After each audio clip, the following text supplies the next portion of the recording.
ശരീരത്തിൻ്റെ വളർച്ചയെക്കുറിച്ചും അതിൻ്റെ ബലത്തെക്കുറിച്ചും അതിൻ്റെ സൗന്ദര്യത്തെക്കുറിച്ചും നമ്മൾ ഫുള്ളി അവെയറാണ് അല്ലേ?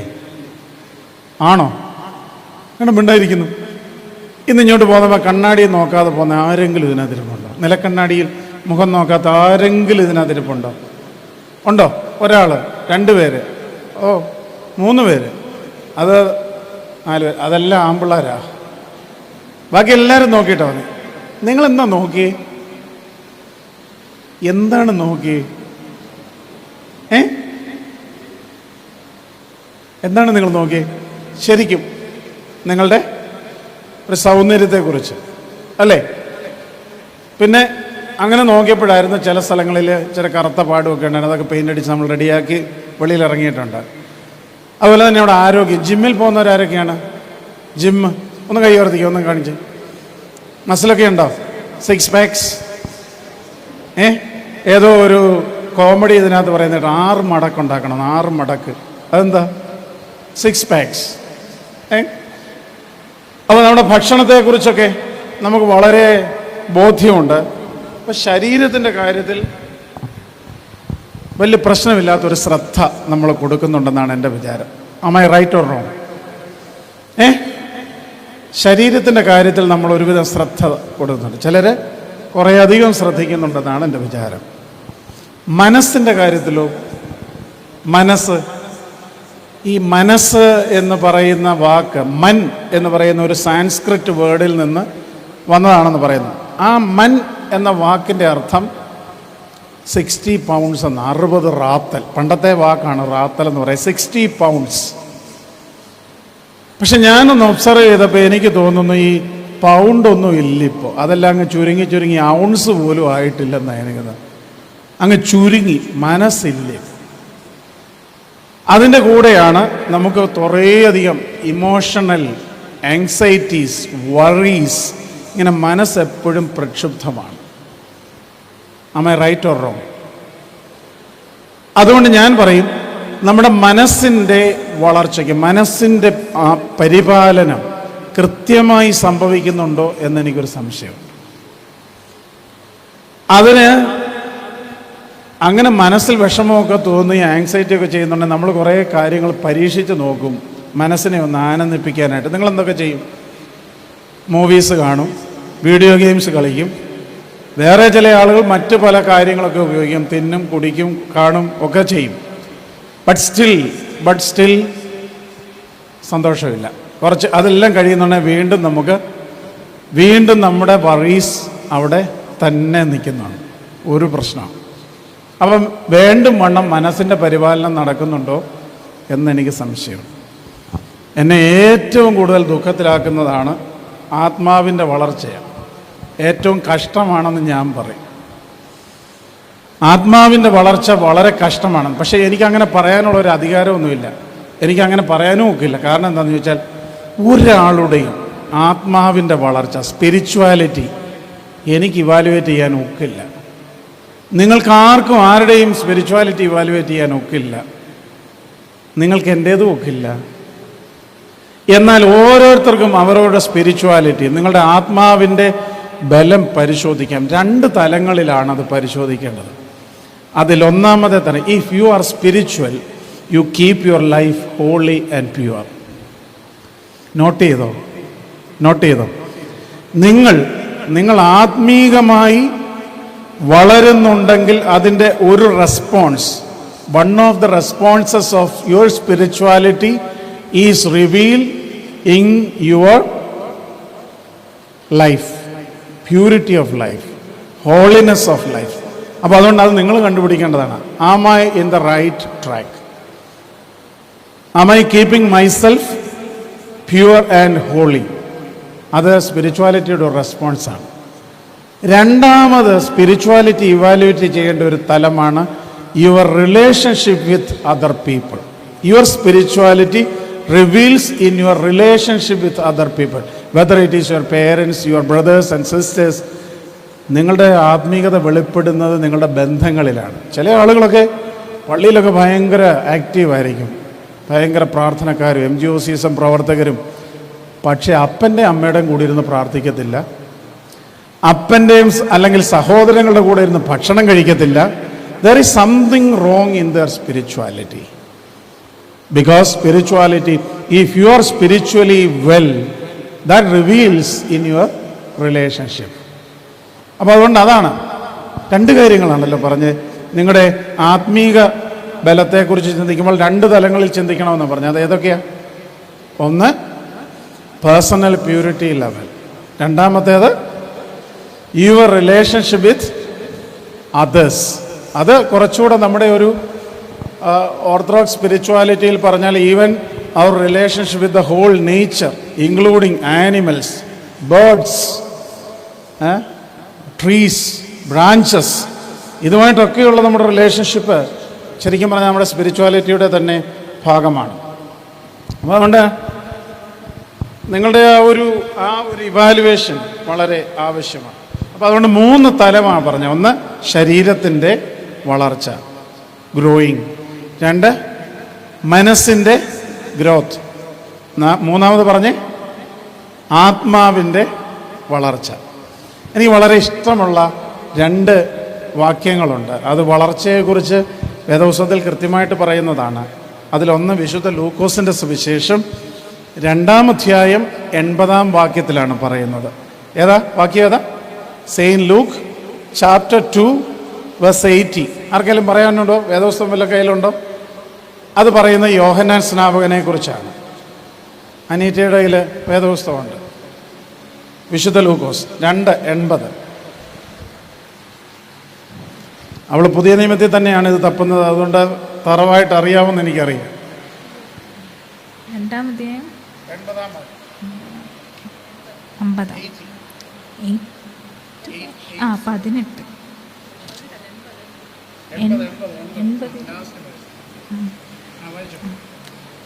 അവൻ തങ്ങളോട് പറഞ്ഞ വാക്ക് അവർ ഗ്രഹിച്ചു. 280 ആണോ വായിച്ചത്?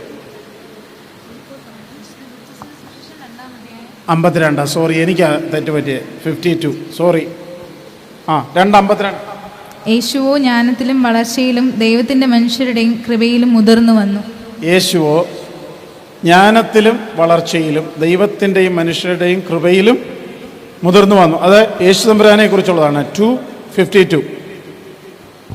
180 ചാപ്റ്റർ 180 ഉണ്ട്. യോഹന്നാൻ സ്നാപകനെ കുറിച്ചാണ് പറഞ്ഞത്. പൈതൽ വളർന്ന് ആത്മാവിൽ ബലപ്പെട്ടു, അവൻ ഇസ്രായേലിനെ തന്നെത്താൻ കാണിക്കുന്ന ആൾ വരെ മരുഭൂമിയിൽ ആയിരുന്നു. ഈ 2 വാക്യങ്ങൾ എനിക്കിഷ്ടമാണ് ഈ വളർച്ചയെക്കുറിച്ച് പറയുമ്പോൾ. കാരണം അതിനകത്തൊരു ആത്മാവിൻ്റെ തലമുണ്ട്, ശരീരത്തിൻ്റെ വളർച്ചയെക്കുറിച്ച് പറയുന്നുണ്ട്, ബൗദ്ധിക തലത്തെക്കുറിച്ച് പറയുന്നുണ്ട്. ഇതെല്ലാം കൂടെ ചേരുന്ന ഒരു വളർച്ചയെക്കുറിച്ച് പറയുന്നുണ്ട്. നിങ്ങൾക്ക് ഇതിനകത്തൊരു വാക്ക് പറയുന്നുണ്ട് യേശു തമ്പുരാൻ. ജ്ഞാനം. ജ്ഞാനം എന്ന വാക്കിൻ്റെ ഇംഗ്ലീഷ് എന്നാ? അലീന പറയും. വിസ്ഡം. വിസ്ഡം. അറിവിൻ്റെയോ? നോളജ്. ഇന്നത്തെ ഒരു പ്രശ്നം എന്താണെന്നറിയാം. നോളജ് ഉണ്ട്, വിസ്ഡം കുറവാണ്. അറിവുണ്ട്, തിരിച്ചറിവ് കുറവാണ്. വിസ്ഡം എവിടെ നിന്നാണ് വരുന്നത്? യഹോവ ഭക്തി. ബാക്കി പൂരിപ്പിക്കുക. അപ്പം ദൈവത്തിൻ്റെ ആത്മാവോട് ചേർന്ന് നിൽക്കുന്ന നോളജാണ് വിസ്ഡം എന്ന് പറയുന്നത്. അപ്പോൾ നമ്മുടെ ഈ വളർച്ചയെക്കുറിച്ചുള്ള ഒരു ചിന്ത നമുക്കുണ്ടാകണം. അത് പ്രൊപ്പോർഷനേറ്റ് ആണോ? നമ്മൾ വേണ്ട ശ്രദ്ധ എല്ലാ തലങ്ങളിലും കൊടുക്കുന്നുണ്ടോ എന്നുള്ളതിനെക്കുറിച്ച്. രണ്ടാമത് ഗ്രോയിങ് ഇൻ ക്രൈസ്റ്റ് എന്ന് പറയുന്നുണ്ട്. Growing in. നിങ്ങളുടെ ഈ വളർച്ചയുടെ ലക്ഷ്യം എന്താ? എന്തോ ആകാനാണ് വളരുന്നേ? മരിക്കാൻ വേണ്ടിയാണോ വളരുന്നേ? എന്തിനു വേണ്ടിയാണ് വളരുന്നേ? Ephesians chapter 4 verse 15. നിങ്ങൾക്ക് നോട്ട് ബുക്കൊക്കെ തന്നിരിക്കുന്നത് കുറിക്കാനാണ് കേട്ടോ. അത് എൻ്റെ പടം വരച്ചുകൊണ്ടിരിക്കുന്നവരുണ്ട്, അടുത്തിരിക്കുന്നവരുടെ പടം വരയ്ക്കുന്നവരുണ്ട്. അതിനുവേണ്ടിയല്ല തന്നിരിക്കുന്നത്. Ephesians chapter 4 verse 15. അതിനകത്ത് പറയുന്നു, ക്രിസ്തു എന്ന തലയോളം സകലത്തിലും വളരണം. എന്താണ് ഒന്ന് പറഞ്ഞേ? ക്രിസ്തു എന്ന പറഞ്ഞേ, ക്രിസ്തു എന്ന തലയോളം സകലത്തിലും വളരണമെന്ന്. അപ്പോൾ നമ്മുടെ ജീവിതത്തിൻ്റെ ലക്ഷ്യം എന്താ? ക്രിസ്തു എന്ന തലയോളം വളരണം. അതിന് നമ്മുടെ ഓർത്തഡോക്സ് സ്പിരിച്വാലിറ്റിയിലും വേദശാസ്ത്രത്തിലും ഉപയോഗിക്കുന്ന ഒരു വാക്ക് കുറച്ച് പേർക്കെങ്കിലും പരിചിതമായ ഒരു വാക്കുണ്ട്. അത് തെയോസിസ് എന്ന ഗ്രീക്ക് വാക്കാണ്. എത്ര പേര് കേട്ടിട്ടുണ്ട്? തെയോസിസ്, തെയോസ് എന്ന് പറയുന്ന ഗോഡാണ്. തെയോസിസ്, ബിക്കമിങ് ലൈക്ക് ഗോഡ്, ദൈവത്തെ പോലെയാവുക. ക്രിസ്തു എന്ന തലയോളം വളരെ. നമ്മൾ ക്രിസ്മസ് ഒക്കെ ആഘോഷിച്ചില്ലേ? യേശു ദൈവം എന്തിനാണ് ഭൂമിയിൽ അവതരിച്ചത്? സെയിൻറ്റ് അത്തനേഷ്യസ് ഒരു നല്ല വാക്യം പറയുന്നുണ്ട്. സെയിൻറ്റ് അത്തനേഷ്യസ്, ദൈവം മനുഷ്യനായി തീർന്നത് മനുഷ്യനെ ദൈവമാക്കാനാണ്. അപ്പോൾ ക്രിസ്മസിൻ്റെ ഒക്കെ ലക്ഷ്യം അതായിരുന്നു. നിങ്ങളുടെ ക്രിസ്മസ് കഴിഞ്ഞപ്പോൾ അങ്ങനെ വല്ല ലക്ഷ്യത്തിലേക്ക് വല്ലതും അടുത്തോ? ഞാൻ ഈ വർഷം പ്രസംഗിച്ച ഞാനൊരു കാര്യം പറഞ്ഞു. എന്താ, എല്ലാവരും മെറി ക്രിസ്മസ് എന്നാണ് എന്നോട് പറയുന്നത്. Merry Christmas. ഞാൻ പറഞ്ഞു എനിക്കിനി മെറി ക്രിസ്മസ് വേണ്ട. Christmas is not merry making. അത് വന്നത് എങ്ങനെയാണെന്നറിയാം? മെറി മെറി മെറി ക്രിസ്മസ് എന്നൊരു പാട്ടില്ലേ, ഒരു പഴയ ഒരു പാട്ട്, അതിനകത്തൊന്ന് കിട്ടിയ. അപ്പോൾ കാണുന്നവരെല്ലാം മെറി ക്രിസ്മസ് എന്ന് പറയും. ഈ മെറി മേക്കിംഗ് ആണ് ഇപ്പം ക്രിസ്മസ് എന്ന് പറയുന്നത്. മെറി മേക്കിങ്ങിനകത്തുള്ള പ്രശ്നം എന്താണെന്ന് ചോദിച്ചാൽ ആബ്സെൻസ് ഓഫ് ഡിവൈൻ ടച്ചാണ്. ആബ്സെൻസ് ഓഫ് ഡിവൈൻ ടച്ച് ആയതുകൊണ്ട് തന്നെയല്ല ഞാൻ പറയും ക്രിസ്മസിന് അങ്ങനെ ഒരു സ്കോപ്പില്ല മെറി മേക്കിങ്ങിന്. കാരണം എന്താണെന്ന് ചോദിച്ചാൽ പുൽക്കൂട്ടിൽ നിന്ന് ഒരു ജേർണി ആരംഭിക്കുകയാണ് യേശു ക്രിസ്തു. എങ്ങോട്ടാണെന്നറിയാമോ? പോകുന്ന പോക്ക് ക്രോസിലേക്കാണ്, ഗോകുൽത്തായിലേക്കാണ്. Of course we have to enjoy Christmas, we have to celebrate Christmas, but merry making എന്ന് പറയുന്നത് നിങ്ങളുടെ 5 സെൻസസിനും പ്ലഷർ കൊടുക്കുന്ന സാധനം. ഇപ്പോഴത്തെ ക്രിസ്മസ് ഒക്കെ അങ്ങനെയല്ലേ? 5 സെൻസസിനും പ്ലഷർ കൊടുത്തിട്ട് ക്രിസ്മസ് ഒക്കെ കഴിയുമ്പോൾ എന്ത് കിട്ടിയെന്ന് ചോദിച്ചാൽ ഒന്നുമില്ല. അതുകൊണ്ട് ഞാൻ നിങ്ങളോട് പറയുന്നു, ബ്ലെസ്സഡ് ക്രിസ്മസ്. നമുക്ക് അങ്ങനെ ഒന്ന് മാറ്റി പിടിച്ച് നോക്കിയാലോ? ക്രിസ്മസ് കഴിഞ്ഞെങ്കിലും അടുത്ത വർഷം മുതൽ ഇനി എന്താ പറയണം? Have A blessed Christmas, it has A divine touch. അപ്പോൾ അത് നിങ്ങളുടെ ശ്രദ്ധയിൽ. അപ്പം ഞാൻ പറയാനായിട്ട് ശ്രമിച്ചത് നമ്മുടെ ജീവിതത്തിൻ്റെ ലക്ഷ്യം എന്ന് പറഞ്ഞത് ദൈവത്തെ പോലെ ആവുക എന്നുള്ളതാണ്. ഇനി ഞാൻ പറയാൻ പോകുന്നത് ഇച്ചിരി തിയോളജിയാണ് കേട്ടോ. തിയോളജി എന്ന് പറയുമ്പോഴേ നമ്മുടെ മനസ്സ് നമ്മൾ അടയ്ക്കരുത്. വളരെ സിമ്പിളായിട്ട് പറഞ്ഞു തരാനായിട്ട് ശ്രമിക്കാം. നമുക്ക് എന്നതാ പറ്റിയതെന്ന്, മനുഷ്യവർഗത്തിന് എന്ത് സംഭവിച്ചു? ശരിക്കും പറഞ്ഞാൽ നമ്മെ എല്ലാവരെയും നിങ്ങൾക്ക് എല്ലാവർക്കും അറിയാവുന്ന ഒരു വാക്യമാണ് ഉൽപ്പത്തി പുസ്തകം 1-ാം അധ്യായത്തിൻ്റെ 27-ാമത്തെ വാക്യം. ദൈവം മനുഷ്യനെ എങ്ങനെ സൃഷ്ടിച്ചേ? തൻ്റെ ഉറക്കപ്പറ, തൻ്റെ സ്വരൂപത്തിൽ, ഇമേജ്. അപ്പോൾ നമ്മൾ ശരിക്കും പറഞ്ഞാൽ ദൈവത്തെ പോലെ ആയിരുന്നു. We were all created in the image of God. പക്ഷെ എന്ത് സംഭവിച്ചു? ഇപ്പം ഏത് ഇമേജാണ് ഉള്ളത്? ഇപ്പം ഏത് നേച്ചറാണ് ഉള്ളത്? ദൈവത്തിൻ്റെ നേച്ചറാണോ? ഇപ്പോൾ ഉള്ള നേച്ചറിൻ്റെ പേരാണ് ഫോളൻ നേച്ചർ. കിട്ടിയോ? വീണുപോയി, പാപം ചെയ്ത് ആ തേജസ് നഷ്ടപ്പെടുത്തി. ഇതൊന്ന് മനസ്സിലാക്കിയേ. നമ്മളെ ദൈവത്തിൻ്റെ സ്വരൂപത്തിൽ സൃഷ്ടിച്ചു, ദൈവത്തെ പോലെയായിരുന്നു. പാപം ചെയ്തപ്പോൾ നമ്മുടെ തേജസ് നഷ്ടപ്പെട്ടു. ആ തേജസ് വീണ്ടെടുക്കാനായിട്ട് എന്ത് വേണമായിരുന്നു? ഒരു ബലി വേണമായിരുന്നു, ഒരു സാക്രിഫൈസ്. അതാണ് യഹോവയെ ദൈവം കൽപ്പിച്ചിരിക്കുന്നത്, ഒരു സാക്രിഫൈസ്. ആ സാക്രിഫിഷ്യൽ ലാമ്പ് അൺബ്ലെമിഷ് ആയിരിക്കണമായിരുന്നു. എന്ന് പറഞ്ഞാൽ കുറവൊന്നുമില്ലാത്തതായിരിക്കും. അങ്ങനെ ഒരാളെ നോക്കിയിട്ട് ഒരു സാക്രിഫിഷ്യൽ ലാമ്പിനെ കിട്ടാത്തത് കൊണ്ട് ദൈവം തന്നെ ലാമ്പായിട്ട് മാറി. ദൈവത്തെക്കുറിച്ച് നമ്മൾ ചിന്തിക്കുമ്പോൾ അത്ഭുതപ്പെട്ടു പോകും. നിങ്ങൾ ശ്രദ്ധിച്ചിട്ടുണ്ടോ? ഇതുപോലെ മനുഷ്യനെ സ്നേഹിക്കുന്നതിനെക്കുറിച്ച് ദൈവമാണ്, എല്ലാത്തിനും ദൈവമാണ്. ഉൽപ്പത്തി പുസ്തകത്തിൽ നമ്മൾ വായിക്കുന്നു, ആദാമിൻ്റെയും ഹവ്വായുടെയും കൂടെ ഏദൻ തോട്ടത്തിൽ ഉലാത്താൻ വരുന്ന ഒരു ദൈവം. ഒരു ദിവസം വന്നപ്പം കാണുന്നില്ല, ഒളിച്ചിരിക്കുന്നു. എവിടാന്ന് ചോദിച്ചപ്പോൾ പറഞ്ഞു, അറിയാമല്ലോ കഥയല്ലേ. അത് കഴിഞ്ഞ് അവരെ ഏദൻ തോട്ടത്തിന് പുറത്താക്കി. എന്നിട്ടും ദൈവത്തിന് ഇരിക്കപ്പുറത്തിയില്ല. എന്ത് ചെയ്തു? അവർ നഗ്നരാന്നറിഞ്ഞുകൊണ്ട് ഉടുപ്പുമൊക്കെ തുന്നി അവരുടെ പിന്നാലെ പോകുന്ന ഒരു ദൈവം ഇല്ലേ? പിന്നെ പ്രവാചകന്മാരെ അയച്ച് വഴിതെറ്റി പോകുന്നവരെയൊക്കെ തിരിച്ചു കൊണ്ടുവരാനായിട്ട് ശ്രമിക്കുന്ന ഒരു ദൈവം. പിന്നെ പുതിയ നിയമത്തിലേക്ക് വരുന്നുണ്ട് ഇമ്മാനുവേലായി. ഇമ്മാനുവേൽ എന്ന വാക്കിൻ്റെ അർത്ഥം എന്നാ? ദൈവം നമ്മുടെ കൂടെ വസിക്കുന്ന ഒരു ദൈവം. തൻ്റെ മനുഷ്യാവതാര പ്രവർത്തികളൊക്കെ കഴിഞ്ഞ് സ്വർഗാരോഹണം ചെയ്യുന്നതിന് മുമ്പ് പറഞ്ഞു പരിശുദ്ധാത്മാവിനെ അയക്കും. എന്തിനു വേണ്ടിയാ? എന്തിനാ പരിശുദ്ധാത്മാവിനെ? നിങ്ങളോട് കൂടെ ഇരിക്കാൻ ആരെ വിടും? ദൈവം എപ്പോഴും ഇനിഷ്യേറ്റീവ് എടുത്തുകൊണ്ടേയിരിക്കും. എന്തിനാ? ഭയങ്കര സ്നേഹമാണ് നമ്മോടെ, ഭയങ്കര സ്നേഹമാണ്. ദൈവം, നിങ്ങൾ വേദപുസ്തകം മുഴുവൻ പരിശോധിച്ച് നോക്കി. He always takes initiative to be with us, to love us, to care us, to protect us.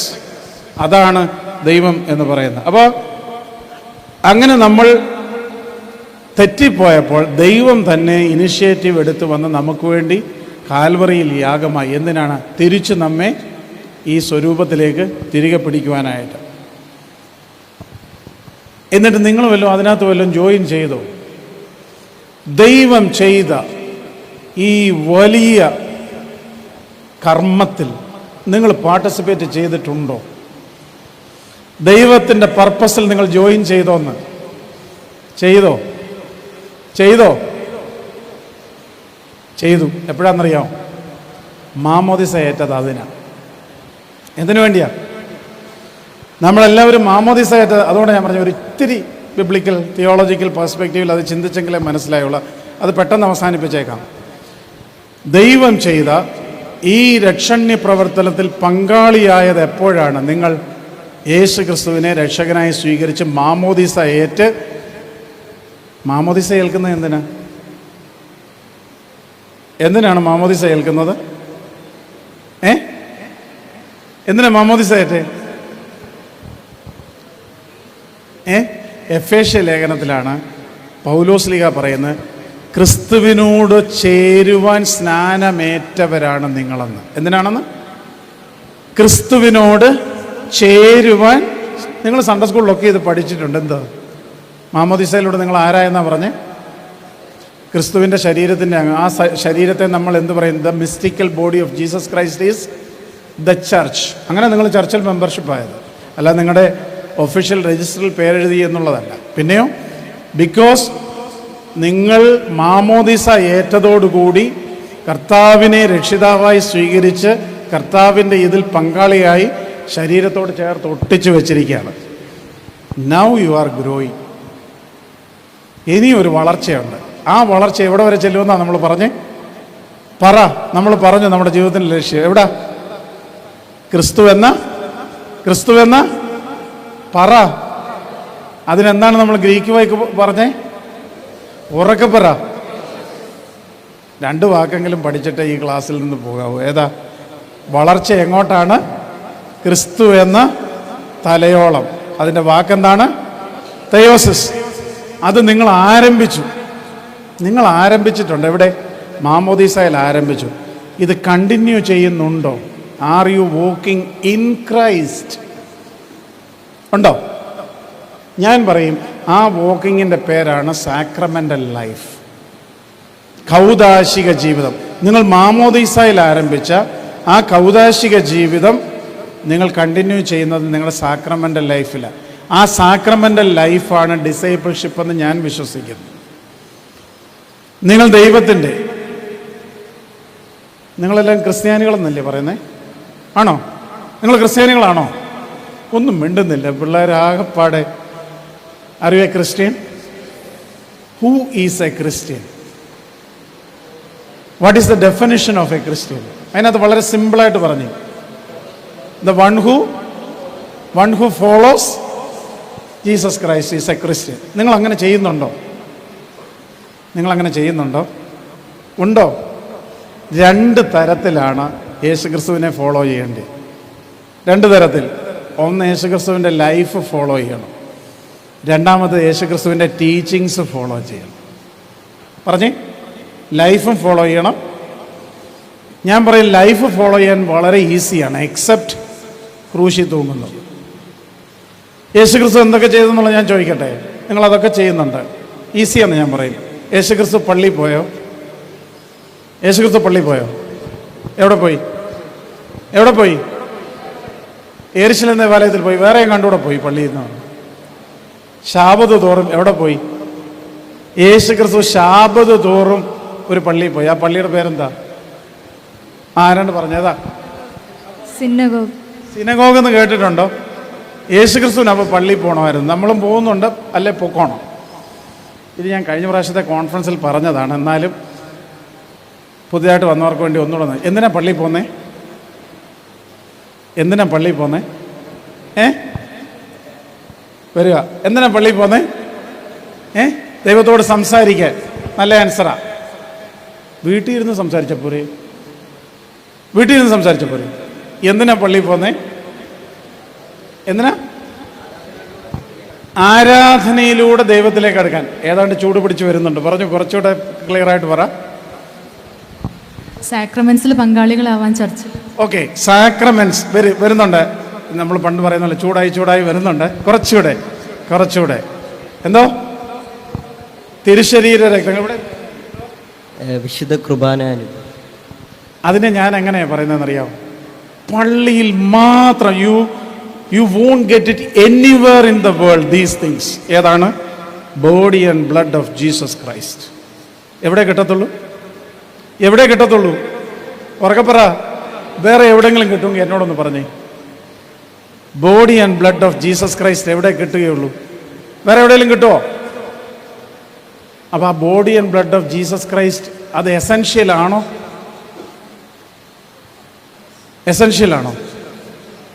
അത്യാവശ്യമാണോ? എന്തിനാണ് തിരുശരീര രക്തങ്ങളുടെ അനുഭവം? എന്തോ? നിത്യജീവൻ. അതാണ് കറക്റ്റ് ഉത്തരം. അത് വിശുദ്ധ യോഹന്നാന്റെ സുവിശേഷം 6-ാം അധ്യായം മുഴുവനുണ്ട്. എങ്കിലും നിങ്ങൾ 50, 52, 51, 52, 53 താഴോട്ട് പോയി. എൻ്റെ ശരീരം സാക്ഷാൽ ഭക്ഷണവും എൻ്റെ രക്തം സാക്ഷാൽ പാനീയവുമാകുന്നു. അത് അനുഭവിക്കുന്നവൻ എന്ത് കിട്ടും? Eternal life. നമ്മൾ മുമ്പേ പറഞ്ഞ ഈ തയോസിസും ഒക്കെ ഇത് തന്നെയാണ്. അപ്പോൾ ഞാൻ അത് പറയാൻ വന്നതല്ല. അതുകൊണ്ട് ഈ കോവിഡ് കഴിഞ്ഞപ്പോഴേ നമുക്കൊരു ചെറിയ ചിന്തയുണ്ട്.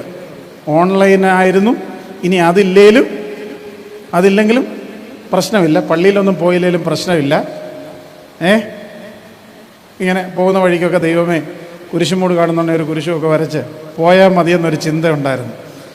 ഞാൻ ദൈവത്തെ യേശുക്രിസ്തുവിനെ ഫോളോ ചെയ്യുന്നതിനെക്കുറിച്ച് പറഞ്ഞപ്പോൾ പള്ളിയിൽ പോകുന്നതിന് ഇമ്പോർട്ടൻസ് ഒന്ന് പറഞ്ഞു എന്നുള്ളതേ ഉള്ളൂ. അതുകൊണ്ട് പള്ളിയിൽ പോകാതെ ഒരു രക്ഷയില്ല. ഇനി ഇതുകൂടെ ഒന്ന് പറഞ്ഞോട്ടെ. ഞാനിതും പറഞ്ഞിട്ടുണ്ട് കഴിഞ്ഞ കോൺഫറൻസിൽ നിന്ന് വിചാരിക്കുന്നു. എൻ്റെ നാടറിയാവുന്നവരാരെങ്കിലും ഇതിനകത്തുണ്ടോ? എവിടാ? മാത്തൂർ എന്ന് പറയുന്നത് ഭൂപടത്തിലൊന്നും കണ്ടിട്ട് പോലും ഇല്ലാത്ത ഒരു സാധനമാണ്. അത് വളരെ കുഗ്രാമം. അവിടെ ഒരു ഗവൺമെൻറ് UP സ്കൂൾ ഉണ്ടായിരുന്നു. അവിടെ പഠിച്ചത്. നിങ്ങൾക്കൊന്ന് ഇമാജിൻ ചെയ്യാനൊക്കത്തില്ല ഈ ഗവൺമെൻറ് UP സ്കൂളിലെ പഠിത്തമൊന്നും. ഞങ്ങൾക്ക് എല്ലാവർക്കും ഒരു യൂണിഫോം ഉണ്ടായിരുന്നു. ഒരു നീല നിക്കറും മഞ്ഞ കളർന്ന ഒരു ഷർട്ടും ഒക്കെ ധരിച്ച് ഉച്ചയ്ക്ക് നമ്മുടെ ഈ ഗോതമ്പ് പുട്ടുമൊക്കെ കഴിച്ച് ജീവിച്ച ഒരു ജീവിതം ഉണ്ടായിരുന്നു. അവിടുന്നാണ് ഞാൻ. ഇപ്പോഴത്തെ എൻ്റെ ഡിഗ്രി എന്താണെന്നറിയാം? അത് നിങ്ങളോട് പറയാൻ വേണ്ടിയല്ല, വേറൊരു കാര്യം പറയാൻ വേണ്ടി. ഇപ്പം എൻ്റെ ഡിഗ്രി എന്താ? എന്തോ? എനിക്കിപ്പോൾ എന്തോ ഡിഗ്രി ഉണ്ട്? ഡോക്ടറേറ്റ് ഉണ്ട്. എവിടുന്നാണെന്നറിയാമോ? അമേരിക്കയിൽ നിന്ന്. മാത്തൂർ ഗവൺമെൻറ് UP സ്കൂളിൽ പഠിച്ച എനിക്ക് അമേരിക്കയിൽ പോയി ഡോക്ടറേറ്റ് എടുക്കേണ്ടത്. ഞാൻ നിങ്ങളോട് ഒരു കാര്യം കൂടെ ഇത് പറയാൻ വേണ്ടിയിട്ടാണ് ഇത്രയും എൻ്റെ ചരിത്രം പറഞ്ഞു. ബോർഡ് എക്സാമിനേഷൻ വന്നപ്പോഴും പബ്ലിക് എക്സാമിനേഷൻ വന്നപ്പോൾ പോലും അത് പ്രമാണിച്ച് ഒരു ഞായറാഴ്ച ആരാധന സ്കിപ്പ് ചെയ്യുകയോ ഒരു ഞായറാഴ്ച സൺഡേ സ്കൂൾ സ്കിപ്പ് ചെയ്യുകയോ ചെയ്യാതെയാണ് ഞാൻ ഈ ഡോക്ടറേറ്റ് എടുത്തതെന്ന് പറയാൻ വേണ്ടിയിട്ട്. വല്ലതും പിടികിട്ടിയോ? നിങ്ങളെയൊക്കെ ആരും ഇപ്പോൾ പറഞ്ഞ് പഠിപ്പിച്ചുകൊണ്ടിരിക്കുക എന്താണ്? പരീക്ഷ വരുമ്പോൾ പള്ളിയിൽ പോകണ്ട, പള്ളിയിൽ പോകാതെ പഠിച്ചാൽ ഉന്നത സ്ഥാനങ്ങളിലെത്താം. ചുമ്മാ വെറുതെ. ഈ നിൽക്കുന്ന ഞാനാ ഇതിൻ്റെ പ്രൂഫ്. ഒരൊറ്റ ഞായറാഴ്ച എനിക്ക് തോന്നുന്നു ഞാൻ 8-ാം ക്ലാസ്സിൽ വിശുദ്ധ മദ്ബഹായിൽ ശുശ്രൂഷയ്ക്ക് പ്രവേശിച്ചതിന് ശേഷം എൻ്റെ ഓർമ്മയിൽ പനി പിടിച്ച അസുഖമായിട്ട് കിടന്ന 2 ഞായറാഴ്ചയല്ലാതെ ഒരൊറ്റ ഞായറാഴ്ച ഇതുവരെ ഞാൻ സ്കിപ്പ് ചെയ്തിട്ടില്ല. അതുകൊണ്ട് നിങ്ങളെയൊക്കെ ആരാണ്ടൊക്കെ പറഞ്ഞ് പഠിപ്പിച്ചുകൊണ്ടിരിക്കുകയാണ്. എന്താ? പള്ളിയിൽ പോകാതെ പഠിച്ചാലങ്ങ് ചുമ്മാ വെറുതെ കേട്ടോ. അതുകൊണ്ട് പള്ളിയിലൊക്കെ പോകണം. തന്നെയല്ല പള്ളിയിൽ പോകുന്നത് എന്തിനാണെന്നാണ് ഞാൻ പറഞ്ഞത്. എന്തിനാ? പള്ളിയിൽ പോയെങ്കിൽ എന്ത് കിട്ടത്തുള്ളൂ? തിരുശരീര രക്തങ്ങൾ കിട്ടത്തുള്ളൂ. തിരുശരീര രക്തങ്ങൾ അനുഭവിച്ചെങ്കിലേ എന്ത് ലഭിക്കുകയുള്ളൂ? വേണോ നിത്യജീവൻ? വേണോ? ഇതിൽ വല്ലതും വിശ്വാസമുണ്ടോ? അപ്പോൾ യേശുക്രിസ്തു പള്ളിപ്പോതിനെ കുറിച്ച് പറഞ്ഞപ്പോൾ ഞാൻ ഇച്ചിരി ഡൈവേർഷൻ എടുത്താണ്. യേശുക്രിസ്തുവിൻ്റെ ലൈഫിനെ ഫോളോ ചെയ്താൽ നമ്മൾ ചില കാര്യങ്ങൾ ചെയ്തേ പറ്റത്തുള്ളൂ. പള്ളിയിൽ പോണോ? പള്ളിയിൽ പോണോ? പറ. പള്ളിയിൽ പോകണം. യേശുക്രിസ്തു പ്രാർത്ഥിച്ചോ? പ്രാർത്ഥിച്ചോ? എവിടെ പ്രാർത്ഥിച്ചു? യേശുക്രിസ്തു പള്ളിയിൽ പ്രാർത്ഥിച്ചു. പിന്നെ എവിടെ പ്രാർത്ഥിച്ചു? ഒറ്റയ്ക്ക് പോയിരുന്ന് പ്രാർത്ഥിച്ചു. ചുമ്മാ രാവിലെയും വൈകിട്ടും പ്രാർത്ഥിക്കുന്നവരൊന്ന് കൈ ഉയർത്തിക്ക്. രാവിലെയും വൈകിട്ടും പ്രാർത്ഥിക്കുന്നവർ ഭൂരിഭാഗവും രാവിലെയും വൈകിട്ടും പ്രാർത്ഥിക്കുന്നില്ല. ക്രിസ്ത്യാനിയാണെന്നാണ് പറയുന്നത്. എത്ര പ്രാവശ്യം പ്രാർത്ഥിക്കേണ്ടവരാണ്? 7 പ്രാവശ്യം പ്രാർത്ഥിക്കേണ്ടടുത്ത് 2 പോലും പ്രാർത്ഥിക്കാതെ ക്രിസ്ത്യാനിയാണ് എന്ന് പറഞ്ഞ് നടക്കുന്ന നമ്മളെ എന്താ പറയുന്നത്? ക്രിസ്ത്യാനിയാണോ? അപ്പോൾ അതുകൊണ്ട് സ്റ്റുഡൻസ് ഒക്കെ ആയതുകൊണ്ട് ഞാൻ കുട്ടികളോട് പറയുന്ന ഒരു വാക്കുമാണ്, start your day with Christ, end your day with Christ, the whole day will be blessed. എന്ത്? Start your day with, end your day with, the whole day will be. ചുമ്മാ രാവിലെ എഴുന്നേറ്റ് 2, 3, 4, 5 മിനിറ്റ് മതി ഒന്നിരുന്ന് പ്രാർത്ഥിച്ചിട്ട് പോകും. അതൊരു തീരുമാനമായിട്ട് ഇന്നൊന്ന് പറയാമോ? ഞങ്ങൾ ഇനി മുതൽ രാവിലെയും വൈകിട്ടും പ്രാർത്ഥിക്കും എന്നൊരു തീരുമാനം ഇപ്പോൾ പറയുന്നവരൊന്ന് കൈ ഉയർത്തിക്ക്. എനിക്ക് വേണ്ടിയല്ല, പ്രാർത്ഥിക്കുന്ന ആർക്ക് വേണ്ടിയാ? പ്രാർത്ഥിക്കുന്ന ആർക്ക് വേണ്ടിയാ? പറ. എനിക്ക് വേണ്ടിയാണോ? പിന്നെ ആർക്ക് വേണ്ടിയാ? നിങ്ങൾക്ക് വേണ്ടിയാ. നിങ്ങൾ ആരംഭിക്കും. നിങ്ങൾ യേശുക്രിസ്തുവിനോട് ചേർന്ന് പ്രാർത്ഥിക്കും. യേശുക്രിസ്തുവിനോട് പ്രാർത്ഥിക്കും. യേശുക്രിസ്തുവിൻ്റെ കൂടെ നിന്ന് പ്രാർത്ഥിക്കും. യേശുക്രിസ്തു നിങ്ങളുടെ കൂടെ നിന്ന് പ്രാർത്ഥിക്കും. തീരുമാനം എടുത്തോ? ഇനി ഞാനിതൊന്നും ചെക്ക് ചെയ്യാൻ പറ്റത്തില്ല. പക്ഷേ നിങ്ങളൊരു തീരുമാനം എടുത്തെന്നുള്ളത് കർത്താവ് നോട്ട് ചെയ്തിട്ടുണ്ടേ. അതുകൊണ്ട് ഫോളോ ചെയ്തോണം. 5 മിനിറ്റ് മതിയെന്നേ. ദിവസവും വേദപുസ്തകം വായിക്കുന്നവരൊന്ന് കൈ ഉയർത്തിക്കുക. ദിവസവും വേദപുസ്തകം വായിക്കുന്നവർ ഇത്രയും പേരുണ്ട്. ഓക്കെ, വേദപുസ്തകം ഒരാവർത്തിയെങ്കിലും മുഴുവൻ വായിച്ചു തീർന്നവർ കൈ ഉയർത്തി. ഒന്ന് എഴുന്നേറ്റ് നിന്നേ. എത്ര പേരുണ്ടെന്ന്? വേദപുസ്തകം മുഴുവൻ ഒരാവർത്തി വായിച്ചു തീർത്തവർ ഇത്രയും പേരുണ്ടോ? പുതിയ നിയമമെങ്കിലും വായിച്ചു തീർന്നവർ അവരോട് എഴുന്നേറ്റോ? യെസ്, ഇത്രയും പേര്. ഇനിയും കൂടുതൽ ആളുകൾ കള്ളം പറയരുത്. ഇവർക്കെല്ലാവർക്കും വേദപുസ്തകം മുഴുവൻ വായിച്ചു തീർന്ന, അല്ലെങ്കിൽ പുതിയ നിയമമെങ്കിലും വായിച്ചു തീർന്ന എല്ലാവർക്കും ഒരു പ്രോത്സാഹനമായി 100 രൂപ വെച്ച് കൊടുക്കുന്നതായിരിക്കും. അത് കാശിൻ്റെ വലിപ്പമൊന്നുമല്ല. എനിക്ക് നിങ്ങളെല്ലാവരും വായിക്കണമെന്നാണ് എൻ്റെ ആഗ്രഹം. വായിക്കണം. ഇരുന്നേ. എനിക്കത് യേശുക്രിസ്തു വേദപുസ്തകം വായിച്ചിട്ടുണ്ടോ എന്ന് ചോദിക്കാൻ വന്നപ്പോഴാണ് ഈ ചോദ്യം ഞാൻ ചോദിച്ചത്. യേശുക്രിസ്തു വേദപുസ്തകം വായിച്ചിട്ടുണ്ടോ? ഉണ്ടോ? എവിടെ? ശാബത ദിവസം സിനഗോഗിൽ അവൻ ചെന്നപ്പോൾ അവന് വായിക്കാൻ കൊടുത്തു. ഏത് പുസ്തകം? യേശയ്യാ പ്രവാചകന്റെ പുസ്തകം വായിച്ചു. യേശുക്രിസ്തുവിന് വേദപുസ്തകം വായിക്കണേ, നമുക്ക് വായിക്കണ്ടേ? യേശുക്രിസ്തുവിന് പള്ളി പോണേ, നമുക്ക് പോകണ്ടേ? പോണോ? യേശുക്രിസ്തു ഉപവസിച്ചോ? ക്രിസ്ത്യാനി ഉപവസിക്കണ്ടേ? കഴിഞ്ഞ നോമ്പ് ഉപവസിച്ച് നോക്കിയവരൊന്ന് കൈ ഉയർത്തിക്ക്. ഒന്ന് എഴുന്നേറ്റ് നിന്നേ. കഴിഞ്ഞ 25 നോമ്പ് ഉപവാസത്തോടെ നോക്കിയൊരു കൈ ഉയർത്തി. ഇതാണ് സഭയുടെ പ്രതീക്ഷ. ഇത്രയും പേരുണ്ട്. എങ്ങനെയുണ്ടായിരുന്നു ഉപവസിച്ചിട്ട്? എങ്ങനെയാ ഉപവസിച്ചത്?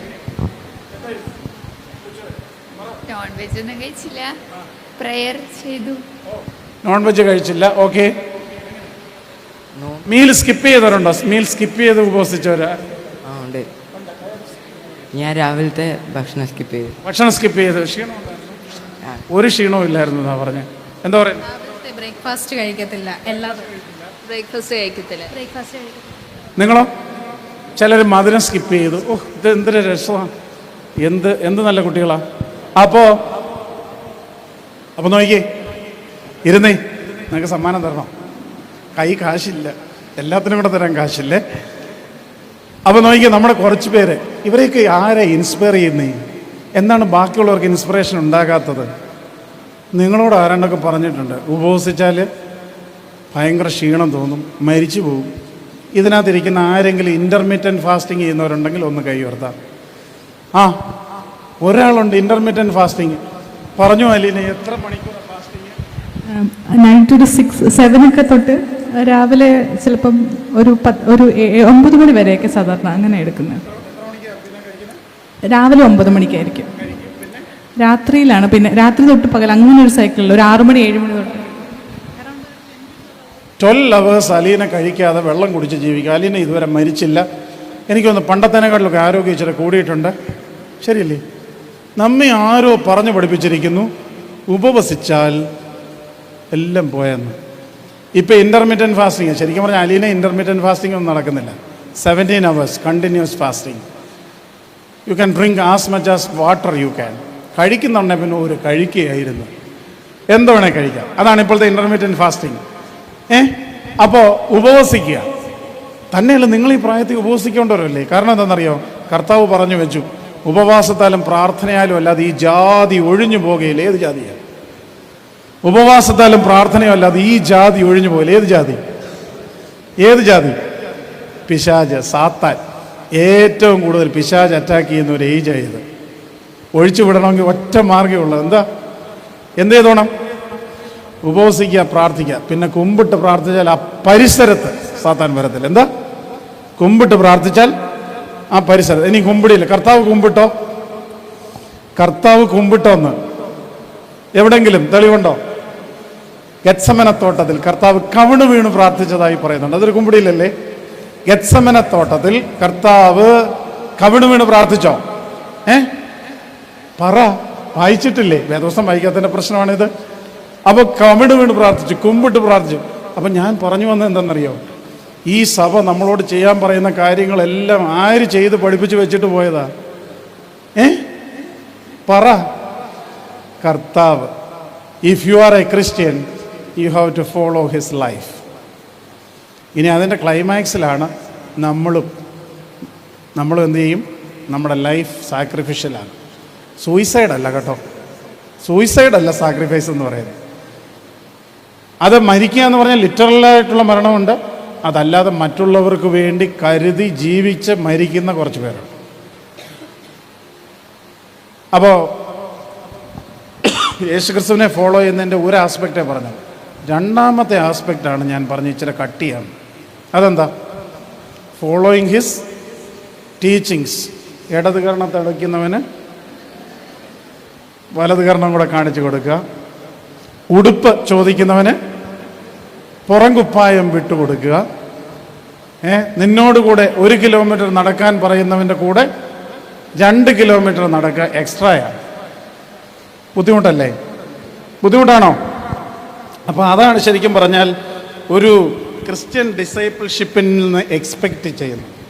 Follow his life, follow his teachings. അതെത്രമാത്രം നമ്മൾ ചെയ്യുന്നുവോ അതിനനുസരിച്ച് we grow in Christ and we become disciples. ഈ ബോൺഹോഫർ എന്ന് പറയുന്ന ഒരു ജർമ്മൻ ദൈവശാസ്ത്രജ്ഞൻ, അദ്ദേഹത്തിൻ്റെ ഒരു വളരെ മനോഹരമായ ഒരു ബുക്കുണ്ട്, കോസ്റ്റ് ഓഫ് ഡിസൈപ്പിൾഷിപ്പ്. ശിഷ്യത്വത്തിൻ്റെ വില. വളരെ മനോഹരമായ ഒരു ബുക്കാണ്. Cost of. നമ്മളൊരു ശിഷ്യയാണെന്ന് പറഞ്ഞാൽ there is a cost to pay. അത് നമ്മുടെ ടൈമാകാം, ഞാൻ മുമ്പേ പറഞ്ഞ കാര്യങ്ങളാകാം. If you are a disciple you lose something but you gain eternal life. You lose some worldly things, some physical comfort zones, but you gain what? You gain eternal life. That is what is discipleship.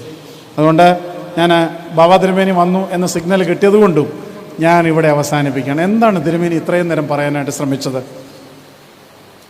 Growing in, walking in disciple. Growing in Christ എന്ന് പറഞ്ഞാൽ എന്താണ്? നമ്മുടെ ശരീരവും മനസ്സും ആത്മാവും എല്ലാം സകലതും ദൈവത്തിൽ വളരണം.